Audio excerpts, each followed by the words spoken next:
government decision within this month on whether to introduce a tax on vacant first-hand residential properties. The Express Rail Link co-location bill passes its second reading in LegCo. And the Pentagon and Seoul officials appear to be caught off guard by Trump's pledge to halt war games in South Korea.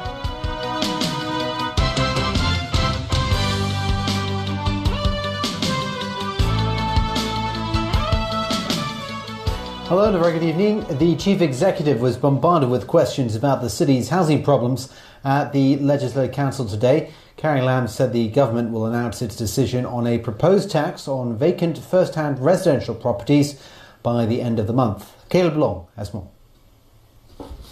It was one of her short, monthly question and answer sessions with lawmakers, with land supply being the most discussed topic today.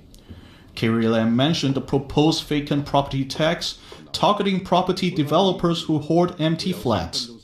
She promised her administration will have a decision by the end of the month. You are not starting with massive production of public housing, and instead you are, just considering things like a vacancy tax.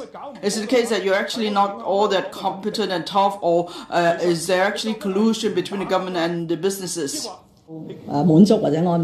Mr. James Toh said this is an ornamental measure, but we are in a final stage of consideration of such a measure. Within this month, that means within June, the government is going to give an account on that. The property sector lawmaker also showed his displeasure with the tax. Under BL 105, we have the right to decide whether to sell or to rent. Some of them will be for the rental market. The Real Estate Developers Association of Hong Kong plans to submit its views on the tax to the government, including that the vacancy period should only be counted after the issuance of the certificate of compliance for the flat. The association also asked for rental flats to be exempted and that the tax should cover the second-hand market as well. Meanwhile, Carrie Lam also promised to consider adjusting the high selling price of HOS flats. Currently, HOS flats are being pegged at 70% of the market price, and some new flats were sold at $10,000 or more per square foot. Caleb Leung, TVB News. On a separate issue, a lawmaker proposed setting up an investigation panel to look into the causes of the Mong Kok unrest 2 years ago. But the chief executive rejected the idea. Kenneth Chu has more. Other issues were also brought up during today's question and answer session at the legislature, including the Mong Kok riot in 2016 and the sentences related to it. A pan-Democrat lawmaker asked the chief executive for a probe into the root causes of the clashes. The year before last, on the second day of Lunar New Year, there was a riot in Mong Kok.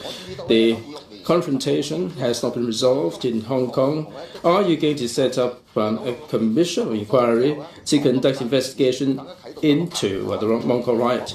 The answer is no. If we want to set up a commission of inquiry, we have to investigate who is disseminating the message about seeking justice by breaking the law. The chief executive also noted that any government has room for improvement. But that does not mean that can be seen as an excuse for people to commit offenses. Xu was not satisfied with Lam's response. If you respond to this Mong Kok riot in this way, how are you different from your predecessor, Mr. C.Y. Leung? You are prejudging the situation. You can jumping to your conclusion without any investigation. 3 participants of the Mong Kok riot were sentenced to prison recently. One of them, Edward Long, was slapped with a 6-year jail term. The police said more arrests may follow. Kena Chu, TVB News. Chaos again inside the Legislative Council today. This as some lawmakers rushed to get the Express Rail Link co-location bill passed, while others were determined to block it. In the end, the bill went through its second reading. Winnie Wong reports. Scuffles and standoffs. Under the orders of LegCo President Andrew Leung, non-establishment lawmakers Lam Cheuk-ting, Andrew Wan, and Hui Chi-feng were all manhandled out of the chamber for shouting in their seats. They were trying to cut off Secretary for Transport and Housing Frank Chan's speech. Roy Kwong even managed to climb onto his desk before he too was carried out. Meanwhile, Au Nak-hin tried to get close to Chan and was also forced to leave. Lam and Wan and one security staff were later sent to hospital for injuries sustained in the scuffles. This all went down inside the LegCo chamber as lawmakers across the political spectrum fought head-to-head on today's bill. The controversial Guangzhou-Shenzhen-Hong Kong Express Rail Link co-location bill would allow mainland officers to carry out border control duties in designated areas at the West Kowloon terminus. Non-establishment lawmakers are furious that the LegCo president decided to cap the time for the second reading debate on the bill. He also barred all lawmakers from speaking during the bill's second reading. Nevertheless, the second reading managed to pass today with 41 votes in favor, 20 against, and 1 abstention. The chairman is not responsible to the order of the Legislative Council meeting because what he has done is just ignoring the right of speech of every legislative councillors. I saw some of the security guards try to push the councillor out of their seat. And they just try to use very strong force to try to smash them and try to push them out of the seats. And I think that it is unnecessary. LegCo President Andrew Leung and the rest of the pro-establishment camp are determined to get the bill moving as quickly as possible.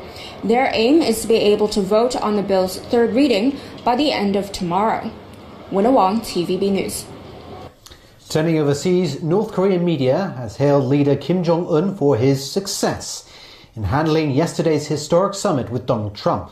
But the US president faces questions about whether he compromised American and South Korean interests by pledging to suspend war games on the Korean peninsula.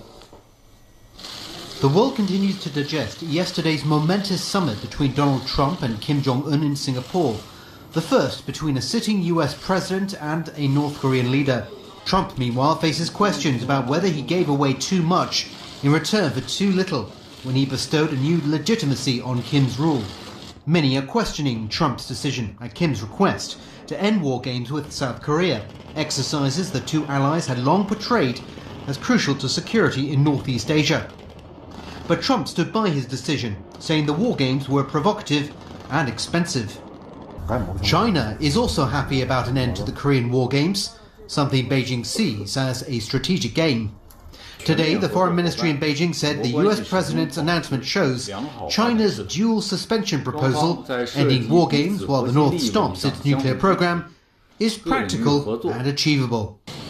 One analyst felt the decision to suspend military exercises had already helped reduce tensions. 6 months ago, we were using words like fire and fury, we were using words like preventive strike. The North Koreans were talking about turning Washington and Seoul into seas of fire. We're not hearing that rhetoric today. So this is something the president probably felt he needed to do something to try to build trust and confidence with the other leader, and this is what he chose. But it's unclear whether South Korea or even the US military was properly consulted before Trump's announcement. The Pentagon says it's consulting the White House for more details. US lawmakers also want more answers about which exercises are on hold and which will still go ahead.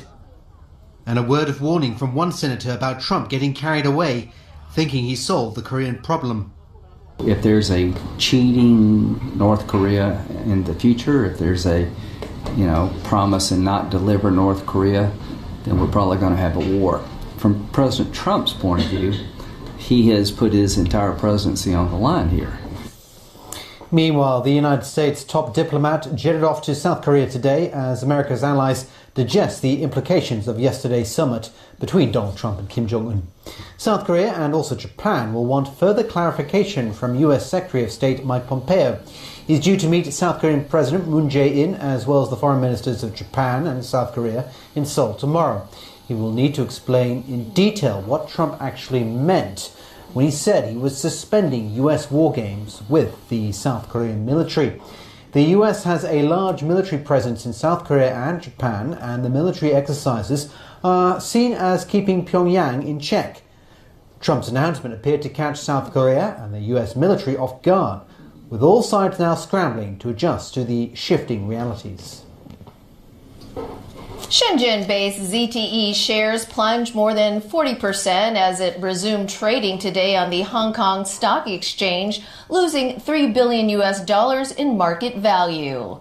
This comes after the telecommunications giant agreed to pay $1.4 billion in additional fines for violating American trade sanctions. Alan Booknia reports. ZTE pleaded guilty last year to conspiring to evade U.S. embargoes by buying U.S. components, incorporating them, and then shipping them to Iran and North Korea. It paid a fine of $892 million and agreed to discipline the executives responsible. In April, after it became apparent that the company failed to discipline some executives, the U.S. Commerce Department banned the company from buying U.S. parts for 7 years. That put ZTE in danger of going out of business. Last week, the company agreed to pay an additional fine of $1 billion and put an additional $400 million in escrow within 60 days for the ban to be lifted. It also agreed to change its board and management within 30 days and allow U.S. monitors on site to ensure compliance. In a memo, ZTE Chairman Yin Yi-min apologized to staff and customers and vowed to get the company back in business as soon as possible. But that deal is meeting with resistance from some Democratic and Republican members of the U.S. Congress. They see it as letting a company labeled as a threat to national security off the hook. If a bill they've sponsored passes through both houses of Congress, it would land on President Trump's desk for his signature. Such a development would pose a major dilemma for the president. Italy is providing 2 additional boats to help take to Spain migrants it refused to let dock on its own shores. 629 migrants have been afloat aboard the rescue ship Aquarius since both Italy and Malta refused to let them come on shore over the weekend. Spain unexpectedly offered to take the group in on Monday, but the Aquarius is heavily overcrowded, making the 4-day trip to Spain particularly perilous. To resolve the problem, 2 Italian boats moved alongside to share some of the migrants. The ships are expected to go through stormy seas during the trip. Police in Israel questioned Prime Minister Benjamin Netanyahu over a $2 billion submarine deal. The deal for 3 submarines has been the subject of a corruption probe since 2016. That's when local media pointed to a potential conflict of interest because the deal involved Netanyahu's personal lawyer. Netanyahu is not a suspect in that case, but he is in 3 other corruption probes. One accuses him of being bribed with gifts. The other alleges he offered to hinder circulation at one newspaper to win positive coverage at another. And the third alleges he awarded favors to a telecoms firm in return for favorable coverage. And still ahead on the news tonight, Macedonia agrees to change its name in a deal with Greece. Japan lowers the legal age of adulthood to 18. And Donald Trump's trade advisor apologizes for his comment about the Canadian Prime Minister.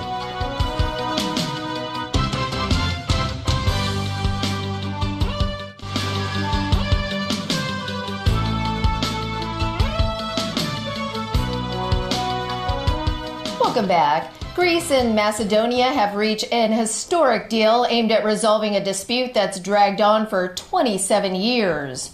Macedonia has agreed to change its name as long as Greece will allow it to join NATO and the European Union. Exactly how important is a name? To Greece and the former Yugoslav Republic of Macedonia, it means everything.